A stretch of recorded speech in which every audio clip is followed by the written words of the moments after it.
Una, wala nga pong taga-NBI dun eh. So wala pong magpapaputok ng baril na taga-NBI po. Wala pong pupunta doon na NBI. Well, may instruction na po sa akin na dito lang kami, hindi po kami pupunta ron. Kami na nga po yung pinagbibintangan. Baka mahirap po pag pumunta kami ron eh. May maturo sa amin doon na kasama ko.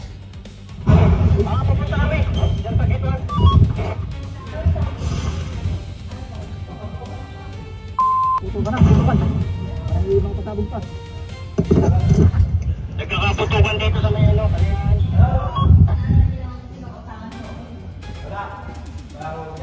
Anong guidance, sir? Anong guidance? Saan kami po pwesto?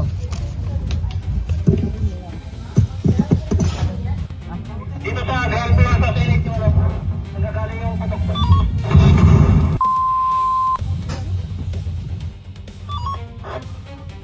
Nakakalina yung garden na ibang putok sa amin. Ingat lang. Tumatagis yung bala dito sa akin. Tumatagis yung bala sa bubong ng gym. Talaga, Senate? Tago kayo sa ano? Tago.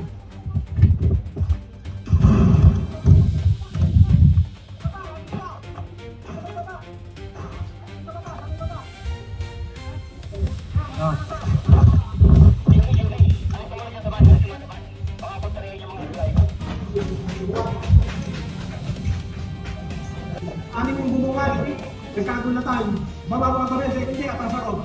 Pumutok siya plus ka, pinutok ako rin. Paano yung anim? Yun, nagkapalitan ng putok. I'm looking at the manual of Philippine National Police.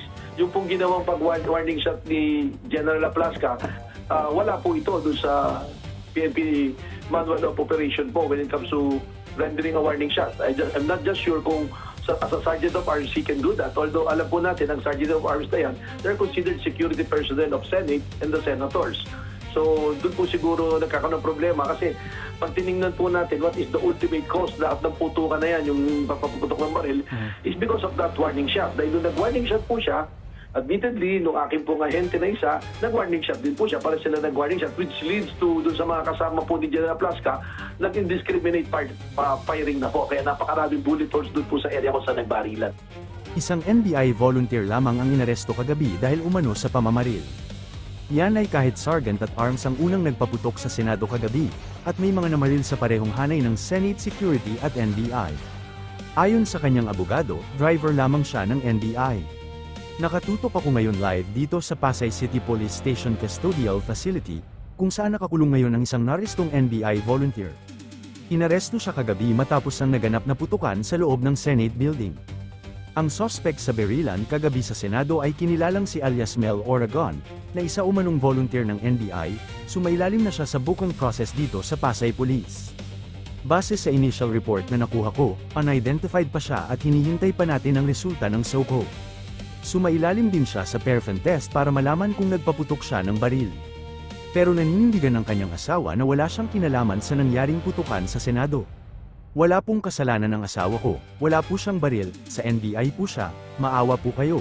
Tulungan niyo po ang asawa ko, huwag niyo po siyang pabayaan, kayo lang po ang pag-asa namin. Ayon naman sa kanyang abogado, volunteer lang at hindi regular na empleyado ng NBI si Oragon. Driver po talaga siya, isa po sa mga agent doon ng NBI ang amo niya, non-operational po siya. Kumbaga hindi siya part ng operatives ng NBI but merely as a driver.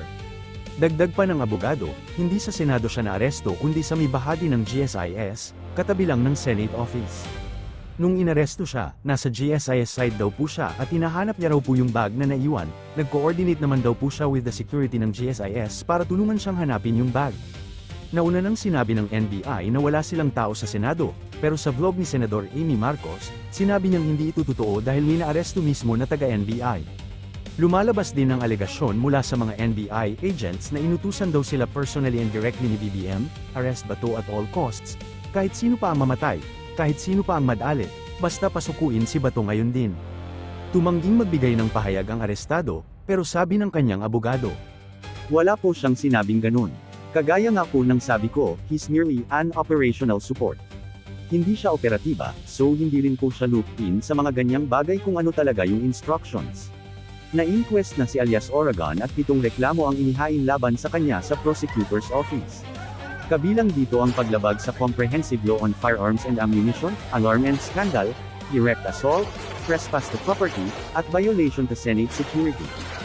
Kakagulo pa rin kami rito kasi ang balita may nahuli na isang NBI na CA, confidential agent, na binalikan yung kanyang tactical bag na siyang naiwan dito sa hagdan ng second floor kung saan nagmula yung tutukan.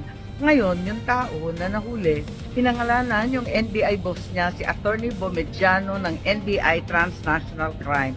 Kung sino man siya daw yung nag-order sa kanila na lusubin yung Senado at takipin si Senator Bato. Ano man ang mangyari, sino man ang masaktan. Kaya eto nga, Attorney Bomediano, kung sino ka man, sana ipaliwanag mo kung paano ito nangyari na sinugod, linusob ang Senado at nagkaputukan sa amin dito sa mga senador ng ating republika. Hindi ito dapat nangyayari sa Pilipinas, higit sa lahat sa institusyon ng Senado. Una-una, wala nga pong taga-NBI doon eh. So wala pong magpapaputok ng baril na taga-NBI po. Wala pong pupunta doon na NBI. Well, may instruction na po sa akin na dito lang kami, hindi po kami pupunta ron. Kami na nga po yung pinagbibintangan. Baka mahirap po pag pumunta kami ron eh. May maturo sa amin doon, nakasama ko.